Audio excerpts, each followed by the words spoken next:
خواب میں بستر میں سانپ دیکھنے کی تعبیر۔ بسم اللہ الرحمن الرحیم۔ السلام علیکم ورحمۃ اللہ وبرکاتہ۔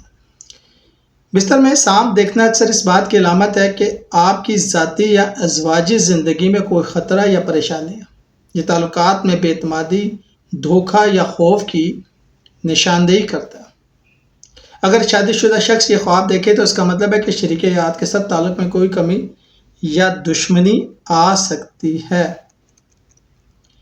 حضرت ابن سیرین کے مطابق خواب میں بستر میں سانپ کا ہونا شریک حیات یا قریبی رشتہ دار میں دشمنی یا فساد کی نشانی ہے۔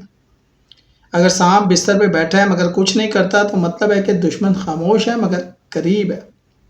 اگر سانپ کاٹے تو یہ شریک حیات کے ساتھ جھگڑا، بیماری یا کسی قریبی کے ساتھ نقصان کی علامت ہے۔ اگر سانپ کو آپ مار دیں تو اس کا مطلب ہے کہ آپ دشمن پہ غالب آ گئے اور زندگی کے مسائل ختم ہو جائیں گے۔ خلاصہ اس کا یہ ہے کہ بستر میں سانپ جو ہے وہ ذاتی زندگی، تعلقات، سکون اور سانپ بذات خود دشمن، دھوکہ یا آزمائش ہے۔ تو بستر میں سانپ کا مطلب ہوا شریک حیات یا گھر کے کسی قریبی کی وجہ سے مسائل۔